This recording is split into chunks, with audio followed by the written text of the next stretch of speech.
Beleza? Tudo bem? Tudo jóia com vocês? Beleza, pessoal? Tudo bem com vocês? Voltamos aí para mais uma aula nossa aí no nosso CHC, o nosso curso de História completo para concursos vestibulares e também pré-militar. Eita, nós já tô melhorando aí, né?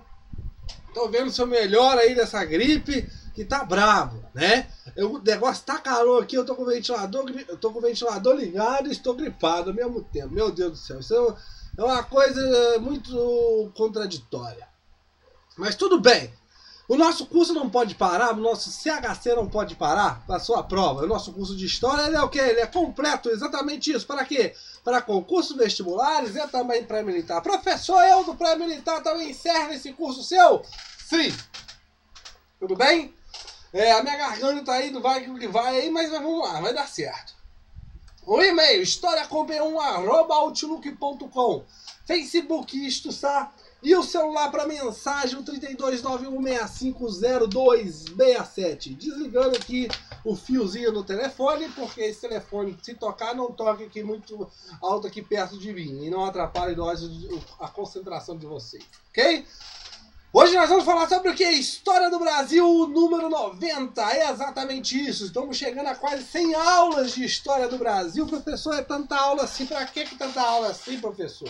Eu já vi cursos aí de videoaulas aqui no YouTube.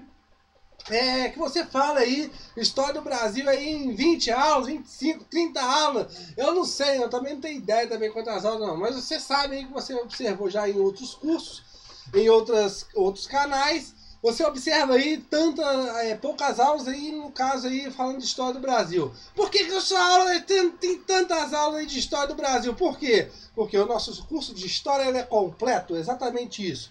Ele é completo por causa disso. Por quê? Aqui nós não só trabalhamos com um ramo específico, mas trabalhamos com um pessoal que faz qualquer tipo de concurso, faz vestibular, entre outros vestibulares, o ERJ, entre outros, pré-militar, e aqui nós temos o caso de pré-militar, tanto ESA, SpaceX, não sei quanto mais, tudo que cai a parte de história, até mesmo alunos aqui de curso de específico e também curso de graduação.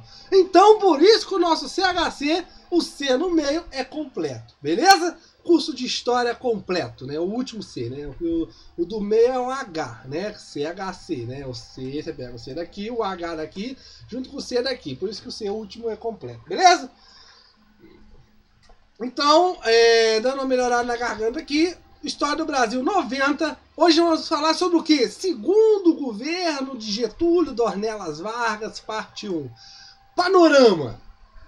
Dentro desse panorama, pessoal, nós vamos observar alguns conteúdos importantes aqui.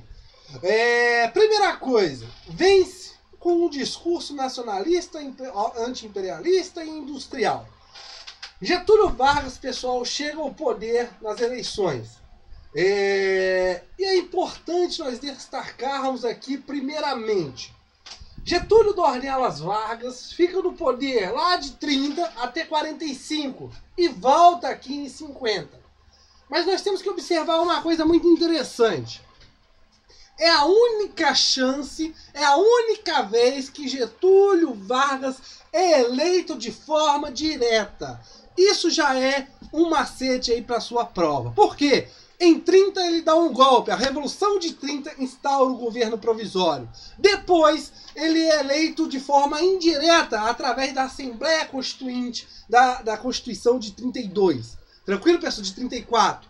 E o que nós vamos observar mais à frente? Em 37 ele dá um golpe. Ou seja, você tem um governo provisório que ele entra através de um golpe, você tem um governo constituinte que ele é eleito também de uma forma indireta, não com o apoio de todo o povo, e em 37 ele dá um golpe, instaura o tão falado Estado Novo. Então, nesses 3 primeiros governos dessa parte aí, chamada de Era Vargas, Getúlio Dornelas Vargas não é eleito de forma direta, só no seu segundo governo que ele é eleito de forma direta, ou seja, ele volta nos braços do povo. Tranquilo, pessoal? A garganta tá aí, vai lá. Garganta, não deixa na mão, não. Vamos lá. Vence com um discurso nacionalista, anti-imperialista e com um discurso para um desenvolvimento industrial, mais pautado por essa ideia do desenvolvimento industrial. O que nós temos que observar aqui? Getúlio Vargas, pessoal, nesse segundo governo de Vargas, podemos dizer assim, segundo governo, né? Porque o primeiro você tem 3 governos aí direto dele. Esse dito segundo governo de Vargas, Getúlio Vargas, pessoal, é um cara aí que você observa que ele gosta de centralizar o poder, gosta de ter as rédeas ali, todo o governo, controlar os estados, controlar os governadores, controlar a Câmara e controlar todo mundo. O cara gosta de controlar. Só que, nesse segundo governo dele, ele vê com mãos atadas. Por quê? Com a nova Constituição, pessoal, essa Constituição não dava essa liberdade de centralização do poder. Como eu já falei para vocês, a Constituição de 46, esse mesmo de 46, ela é uma Constituição em que o Brasil se torna uma federação. É optado pela federação, ou seja, os estados teriam autonomia. Então já é um empecilho aí para as ideias aí que Getúlio Vargas tinha de centralização do poder. Beleza? Mas ele opta por um discurso nacionalista. Vamos desenvolver a nossa indústria nacional, vamos ter em locais prioritários e essenciais, que são de suma importância para a soberania nacional, ser investido de capital nacional. Beleza? Não é que ele não via com más olhos o capital estrangeiro. Não, ele via com bons olhos o capital estrangeiro. Mas só que nessas áreas essenciais, prioritárias, ele observava que via o capital estrangeiro com restrições. Por causa de quê? Da soberania nacional. Ok? Então ele vem com um discurso. Apoio aí do PSP, né? Como eu já falei para vocês, São Paulo. Do PSD. No caso aí do PSD não apoia o Cristiano Machado. Tranquilo, pessoal? E tem um apoio dos pessoal fora o PTB e fora os trabalhadores, ok? E sobe o poder. Mas nós observamos uma coisa muito interessante. A Câmara Nacional, pessoal, você vai observar uma coisa. Ela vai ser formada, mas uma formação heterogênea. O que eu quero dizer com isso? Dificuldades. Pessoal, o PSD elegeu mais ou menos aí 32 ponto alguma coisa por cento de deputados. A UDN vai eleger aí uns 23,9% de deputados. E o PTB fica aí com o restante aí de 17,5% aí que falta aí para completar a Câmara. Então o que nós observamos aqui? Uma Câmara muito diversificada, ou seja, a oposição é a segunda maior dentro da Câmara. Então, ele teria dificuldades para governar esse país. Tranquilo? Nesse momento. E principalmente, no decorrer desse momento, nós temos que ligar o quê? Contexto internacional. Guerra Fria.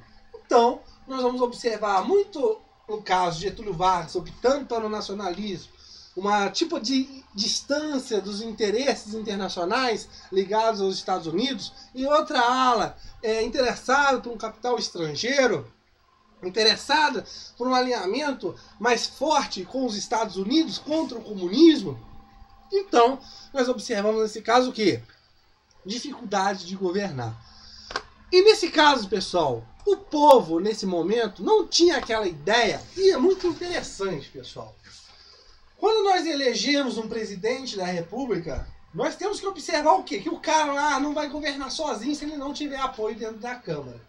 Então, pessoal, quando nós votamos para presidente, nós temos que observar quem são os aliados desse presidente, quem estão com as mesmas ideias desse presidente. Por quê? Se você elege um opositor, você elege o presidente, mas elege um opositor dentro da Câmara, é uma dificuldade para governar.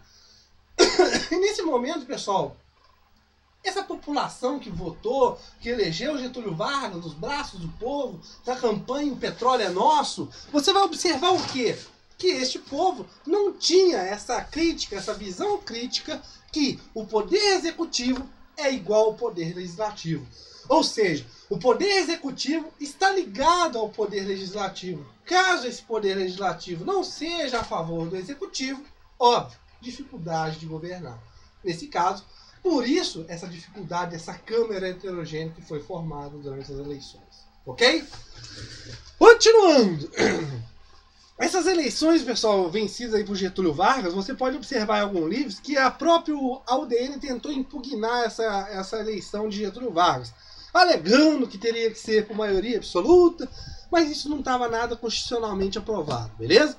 Então Getúlio Vargas continua no poder mesmo assim. Tentativa de saída. Logo, pessoal, Getúlio Vargas, vendo essa Câmara diversificada, essa Câmara que muitas vezes não dava bons ares para ele, ele tenta o quê? Tenta harmonizar esses ares. Ou seja, ele nomeia pessoas para cargos importantes, como ministros ligados ao UDN, pessoas também ligadas ao PSD. Então ele tenta, nesse caso, formar uma política de harmonização entre esses partidos para que conseguisse governar diante desse tumultuada e diversificada Câmara dos Deputados. Ok? Beleza. Só que, para o ministro da Guerra, pessoal, ele nomeia um cara chamado Estilac, um tenente, ex-presidente do clube militar, que nesse caso, esse cara é ligado à ala dos nacionalistas. E é muito importante porque tem um asterisco aqui. Pessoal, nós vamos observar aqui que dentro da ala do exército, dentro do meio do exército, você observa divisões de pensamentos. E nesse caso, Getúlio Vargas, vamos dizer, apoiava, pendia mais para um lado, e no outro caso, claro, a ala que era contra essas ideias anti-getulistas, óbvio que vai fazer de tudo para impedir Getúlio Vargas, né? Nome interessante aqui, Brigadeiro Eduardo Gomes, tranquilo? Mas continuando. Dentro do exército, pessoal, nós vamos observar uma divisão de pensamentos. Ou seja, de um lado vamos ver os nacionalistas e de outro vamos ver os entreguistas. Ou seja, os oposicionistas aos nacionalistas, ok? É a oposição.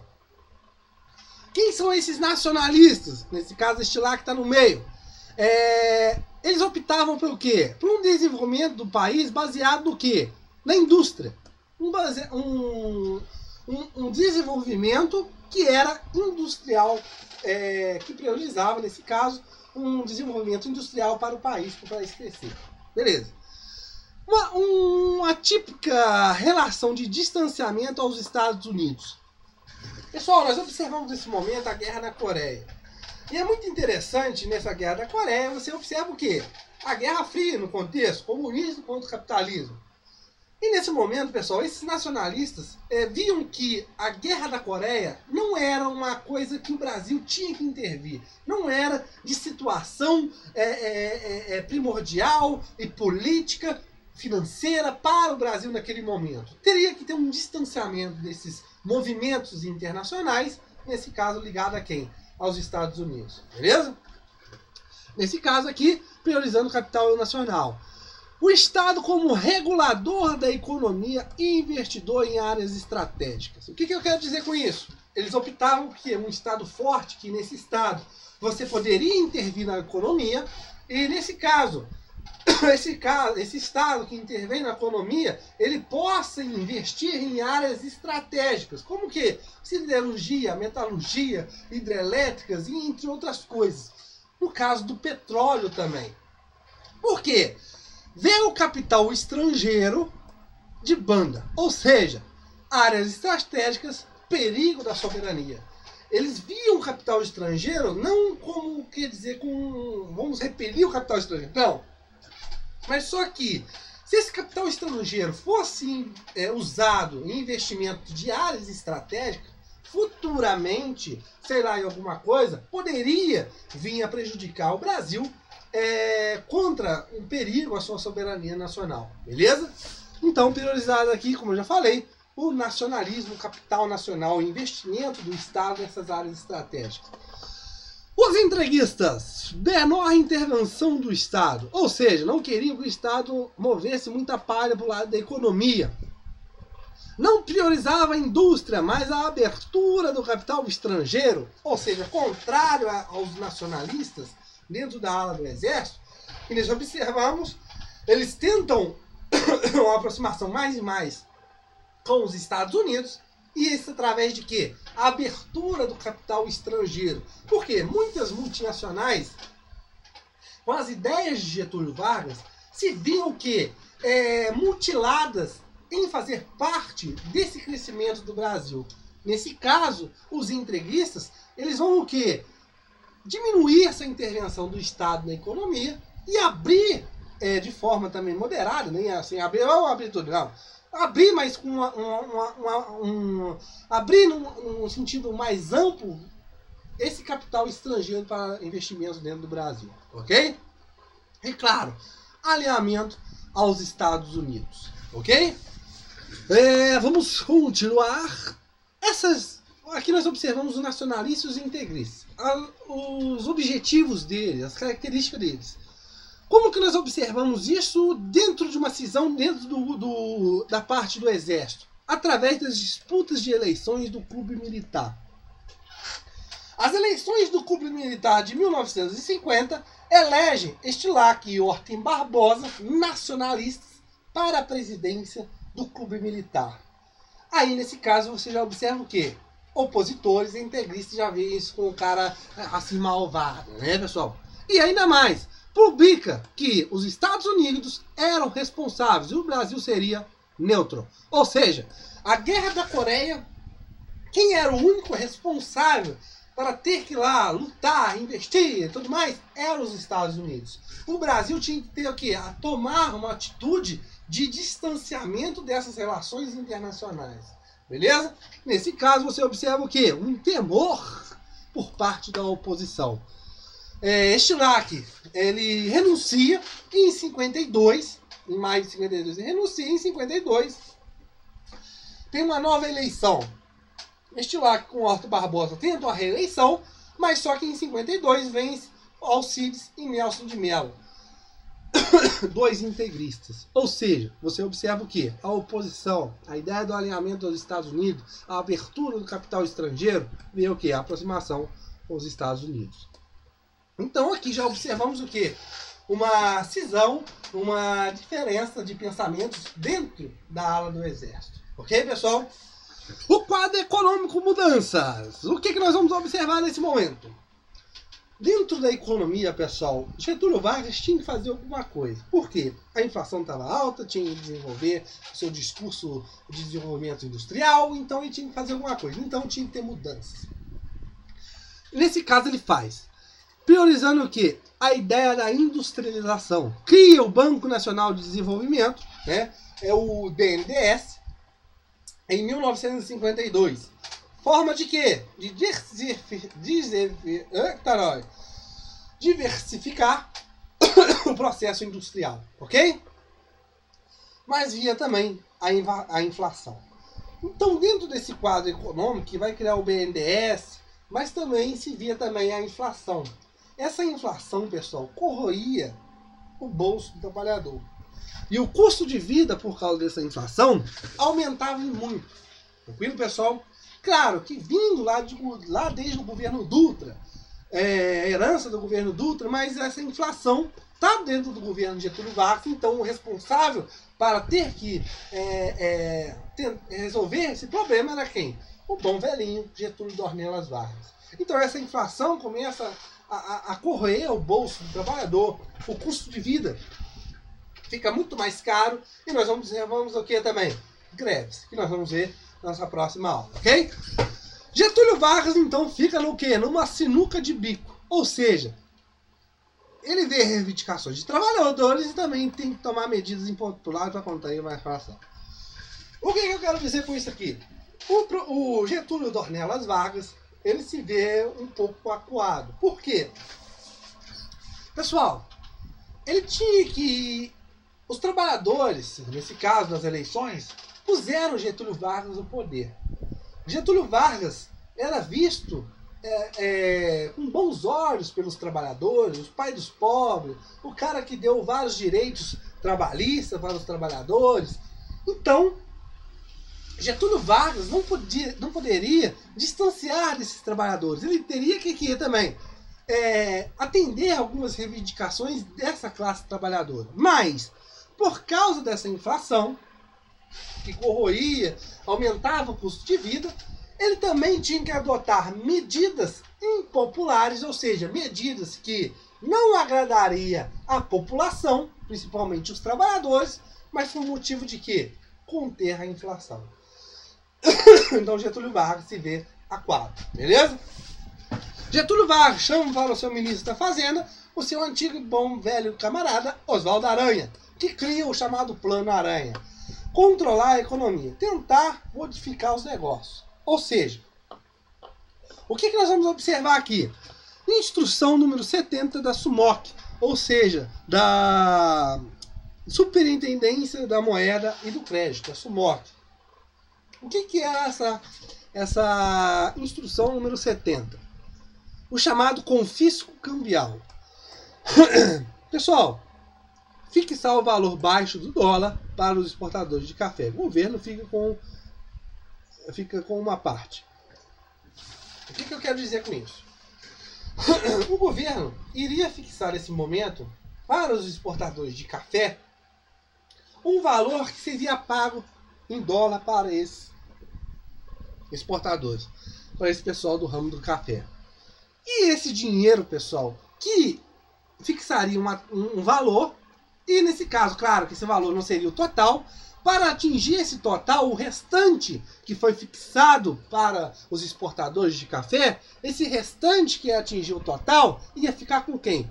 Com o Estado, com o governo. E qual que era o objetivo? Financiar outras áreas. Era uma forma de que o governo pegar parte desse dinheiro dos exportadores de café para si e investir em outras áreas. Óbvio que isso vai ter reações por parte desses cafeicultores, ou seja, as chamadas marchas da produção. Ok, pessoal? Na nossa próxima aula voltaremos falando mais sobre esse segundo governo Vargas, mas é interessante que Getúlio Dornelas Vargas sobe nos braços do povo, mas ele tem um governo muito conturbado. Por quê? Você observa que Getúlio Vargas tem que se apoiar em diferentes áreas. Por quê? A oposição, a heterogeneidade da Câmara. Então, isso vai dificultar aí muito o seu governo. E mais ainda, a inflação que corroía o custo de vida. Na nossa próxima aula, nós vamos observar o quê? A parte da oposição. A ala do Exército, como eu já falei para vocês aqui nessa divisão, que não apoiava em total o governo Vargas. Tranquilo, pessoal? Mas isso nós veremos o quê? Na nossa próxima aula. Valeu, pessoal. Um abraço.